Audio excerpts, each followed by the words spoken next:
Bonjour à tous. Aujourd'hui, on se retrouve pour corriger cette activité qui s'appelle le chocolat, ça se partage. Cette activité, elle est importante, hein, comme je l'ai écrit sur le cahier de texte. Elle permet d'aborder une nouvelle notion qui est importante, qui est pas dure, qui est, je pense, vraiment pas dure, mais voilà, il faut avoir bien compris cette activité, et puis il faudra un petit peu suivre ce qu'on fera par la suite. Mais vous verrez, c'est vraiment pas compliqué, je pense pas. Alors on y va. Première question. Dans cette question 1, donc on a deux situations. On a une première situation où on a Lucas qui partage une tablette de chocolat en 5 parts égales, et Lucas il en prend 3. Et il donne le reste bien entendu, puisque le chocolat ça se partage. Combien de carreaux de chocolat Lucas a-t-il pris pour lui? Eh bien, s'il partage le chocolat en 5, c'est d'accord que on peut, c'est quand même ce qu'il y a de plus pratique, partager comme ça en 5.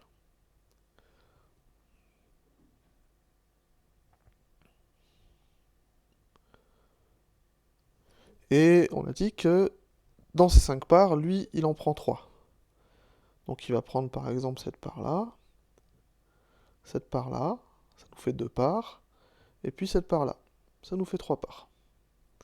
Donc combien de carreaux de chocolat il prend pour lui? Eh bien, il suffit de compter, hein, on en a 9 en tout, 3 fois 3.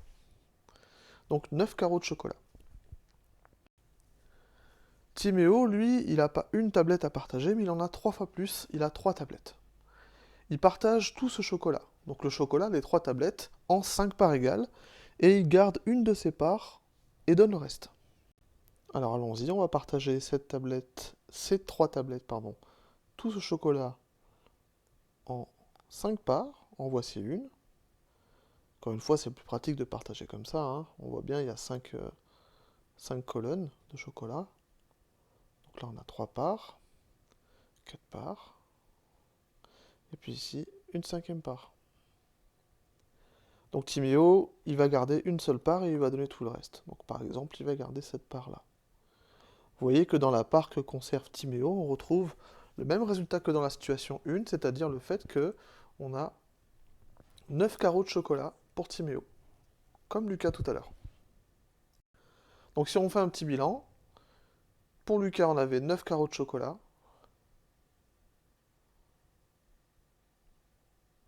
et puis pour Timéo aussi.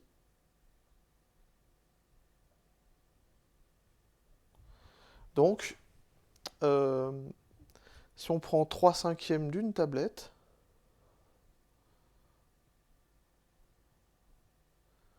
eh bien c'est pareil que de prendre 1 cinquième de 3 tablettes.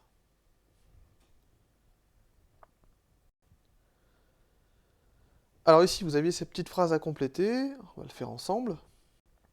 On peut calculer le nombre de carreaux de chocolat de Lucas en divisant par 5 ceux contenus dans une tablette et en multipliant par 3. Puisque je vous rappelle que Lucas, il devait prendre, euh, il, devrait, il devait partager la tablette en 5 parts et en prendre 3 de ces parts. Donc il a commencé par diviser par 5 pour partager la tablette en 5 parts égales. Et puis il a multiplié par 3, on peut multiplier par 3, pardon, puisqu'il doit prendre 3 parts comme ça. 3 fois la même part. 3 fois un cinquième de la tablette. Timéo, lui, on peut trouver son nombre de carreaux de chocolat qu'il obtient à la fin en multipliant par 3 ce contenu dans une tablette. Alors pourquoi? Ben parce que Timéo, il a 3 tablettes à partager, hein. Et puis on divise tout ça, cette quantité totale de chocolat, par 5. Et vous vous souvenez, hein, on a obtenu le même nombre de carreaux de chocolat pour les deux personnes. C'est ça qui explique la question d'après. La question d'après, on vous demande aussi de compléter ces deux phrases, enfin cette phrase, pardon. Diviser par 5 puis multiplier par 3, ça revient à faire la même chose que de multiplier par 3 puis de diviser par 5. En fait, ici, l'ordre dans lequel on fait les choses n'a pas vraiment d'importance. Tant qu'on divise bien par 5 à un moment donné, et puis tant qu'on multiplie bien par 3 à un moment donné, si vous avez vu, on multiplie par 3 en deuxième, et puis ici on multiplie par 3 en premier. Donc en fait, il n'y a pas d'ordre à respecter, hein. Si vous avez des divisions et des multiplications à faire, vous pouvez les faire dans un ordre ou dans l'autre ordre, dans l'autre sens. Un autre exemple de cette propriété de calcul, qui montre qu'on peut commencer par diviser en premier ou multiplier en premier, ça dépend de ce qu'on veut faire. Eh bien, par exemple, imaginez que vous deviez, dans un premier calcul, diviser par 6 300 et puis multiplier par 10. Ça, si on le fait, si on décide de commencer par la division par 6, donc on décide de commencer par ça, eh bien on va diviser 300 par 6. Si vous le faites avec la calculatrice, ou que vous le posez, ou si vous êtes bon au calcul mental, vous savez que ça va nous donner 50. Donc là, hein, vous vous souvenez, hein, j'écris les étapes de calcul les unes après les autres. Je remplace le calcul que je viens d'effectuer par son résultat. Ici, c'est un quotient. C'est ce résultat-là que j'ai obtenu.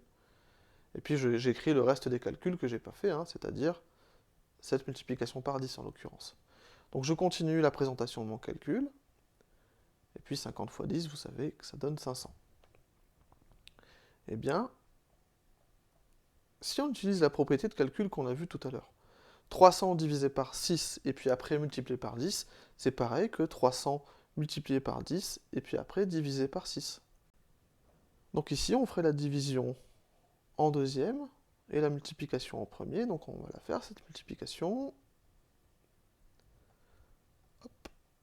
300 multiplié par 10, ça fait bien sûr 3000. Et puis si maintenant vous divisez par 6, 3000 divisé par 6, si vous le posez, ou si vous le faites à la calculatrice, ou si vous l'avez trouvé en calcul mental, vous savez qu'on va trouver également 500. Donc cette propriété de calcul, elle peut être intéressante si on a des calculs à faire. Peut-être que ça vaut le coup de commencer par faire certains calculs avant d'autres. Donc voilà, c'est quelque chose qu'il faut connaître pour la suite. On peut très bien faire les multiplications en premier et les divisions après, ou inversement. Alors, on y va, on retourne à nos moutons, ou plutôt à notre chocolat ici. Dans cette question 4, vous aviez plusieurs petites questions pas difficiles, hein. Donc on commence par vous dire qu'on souhaite prendre 3/5 d'une tablette de chocolat de 300 grammes comme Lucas. Donc ici, il faut imaginer que cette tablette qui est présentée, elle a une masse de 300 grammes. Elle pèse 300 grammes. Quelle quantité de chocolat en grammes représente un carreau de la tablette? Eh bien ici, cette tablette, on voit qu'elle a 3 fois 5 carreaux de chocolat, c'est-à-dire 15 carreaux de chocolat. Donc pour savoir combien pèse un carreau de chocolat, quelle est la masse d'un carreau de chocolat, eh bien on va diviser les 300 grammes de la tablette, bien sûr, par 15. Si on fait cette division, on trouve bien sûr 20. Encore une fois, ça vous pouvez prendre la calculatrice, le poser, c'est pas interdit bien sûr, hein. Donc on trouve que un carreau de chocolat a une masse de 20 grammes. Deuxième question, on vous demande la quantité de chocolat qui est représentée en grammes par 1/5 de la tablette. Donc ici, 1/5 de la tablette, ça correspond par exemple à ces carreaux qui sont ici, hein. Si on partage la tablette en 5 parts, comme tout à l'heure, eh bien en fait ça correspond à prendre les colonnes, ici c'est ce qui est le plus pratique, et puis on retrouve bien nos carreaux bleus qui sont ici. Donc, 1/5 de la tablette, c'est aussi 3 fois 20 grammes, puisqu'on a dit que un carreau de chocolat c'était 20 grammes, donc ça fait 60 grammes. On aurait pu faire autrement aussi, pour retrouver ces 60 grammes, on aurait pu diviser les 300 grammes de la tablette par 5, parce que c'est 1/5 de la tablette. Donc on va prendre une des parts, après avoir partagé en 5, après avoir divisé en 5, et si on divise 300 par 5, on trouve également 60 grammes. Dans la question petit c, on vous dit maintenant qu'on veut prendre 3/5 de la tablette de chocolat, et puis on veut savoir quelle masse ça représente. Alors 3/5, hein, c'est 3 fois plus que 1/5. On a dit tout à l'heure qu'on avait, quand on prenait ces carreaux qui étaient ici, donc 1/5 de la tablette, on avait 60 grammes de chocolat. Eh bien, si on prend 3/5, donc 3 fois plus de chocolat, on aura bien sûr 3 fois 60 grammes, c'est-à-dire 180 grammes.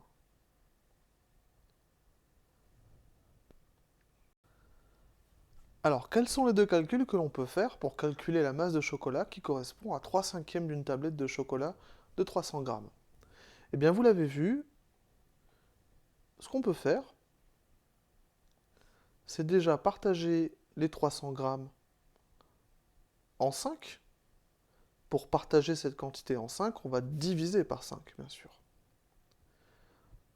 Donc ça correspond au dénominateur de cette fraction. C'est le 5 qui est ici. On va diviser par 5. Ensuite, puisqu'on doit prendre 3/5, c'est 3, hein, ça c'est le numérateur de la fraction qui le montre, eh bien on va multiplier par 3.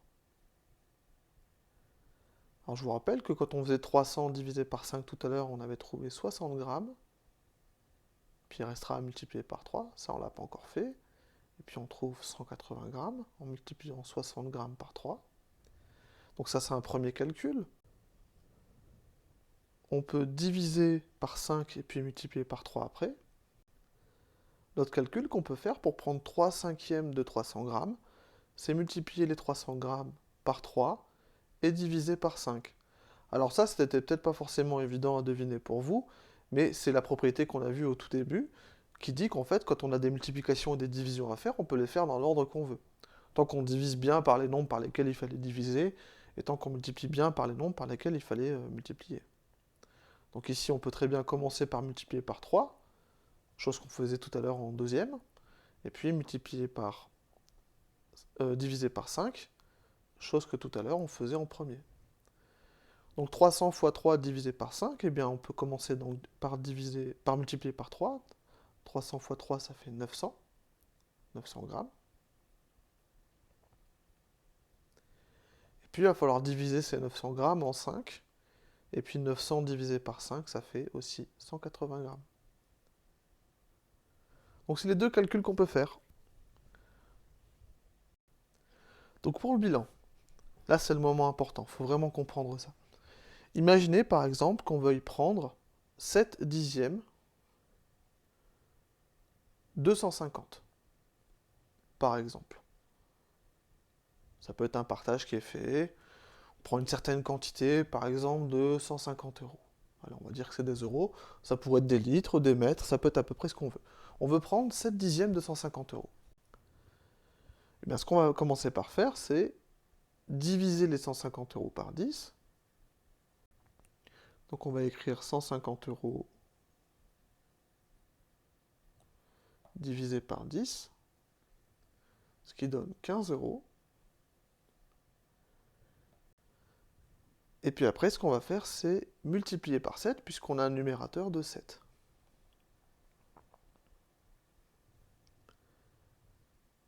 « 15 euros, hein, donc ça c'est ce qu'on a calculé à l'étape d'avant. On va multiplier par 7. Alors si on fait 7 fois 15, ça donne 105. C'est comme 10 fois 7 plus 5 fois 7. Donc ça nous fait 105 euros. Donc en fait, si on regarde, on a fait ça. Hein, si on écrit le calcul en une ligne, on a fait 150 euros divisé par 10 multiplié par 7. Et on a trouvé 105, bien sûr. Ça, on a vu tout à l'heure qu'on pouvait très bien le faire dans cet ordre-là. Ça ne change rien. On peut très bien multiplier 150 euros par 7, et puis diviser par 10 seulement après. Alors si on fait 7 fois 150 euros, c'est comme faire 7 fois 100 plus 7 fois 50, ce qui nous donne 1050. Et puis après, il faut bien entendu diviser par 10, et 1050 divisé par 10, on retrouve bien sûr 105. Donc ça, c'était des euros, hein, pardon. Donc vous voyez, on retrouve bien la même chose avec les deux méthodes, bien sûr, hein, c'est ce qu'on a vu tout à l'heure. Alors ça, si on veut, on peut se représenter avec les fractions partage, puisque c'est quelque chose qu'on a revu au début de l'année et que normalement vous maîtrisez bien. Donc on peut représenter ces 150 euros par ce rectangle, par exemple, et on s'imagine qu'on va le partager, et on va prendre 7 dixièmes de ce rectangle, et donc 7 dixièmes de ces 150 euros qui sont représentés par ce rectangle. Alors on va déjà, vous le savez, hein, si on veut prendre 7 dixièmes de ce rectangle, il faut partager ce rectangle en 10 parts égales. Donc une fois qu'on a pris ces 10 parts égales, hein, donc chacun des 10 petits rectangles jaunes, ici ça représente 1 dixième de mon rectangle, eh bien je dois en prendre 7 pour bien prendre 7 dixièmes de ce rectangle. Eh bien pour partager les 150 euros, c'est la même chose, on va partager 150 euros en 10 parts égales, donc dans chacune des parts on va bien sûr avoir 15 euros, et puis ensuite on doit prendre 7 parts de 15 euros qu'on vient de fabriquer, ce qui correspond au calcul 7 fois 15 euros, qui a comme résultat 105 euros. Donc vous voyez, en fait, prendre 7 dixièmes de 150 euros, c'est un petit peu comme prendre 7 dixièmes d'un rectangle, de la surface d'un rectangle. Le dénominateur, il montre en combien de parts on doit partager, et le numérateur, il montre combien de parts on doit prendre. Ces parts étant égales, hein, bien sûr, hein, c'est des parts égales qu'on fait. Donc, quand on aura une fraction d'un nombre à calculer, une fraction d'une quantité, il suffira d'employer la même logique. Bien regarder le dénominateur pour voir combien de parts égales il faut fabriquer, et bien regarder le numérateur pour voir combien de fois on va devoir prendre cette part. Voilà, j'espère que les explications que j'ai données ont été claires. Vous inquiétez pas, on va refaire pas mal d'exemples du même genre, et vous allez voir, ça va très bien se passer, vous allez bien comprendre. Je vous souhaite bon travail, et puis je vous dis à bientôt. Au revoir.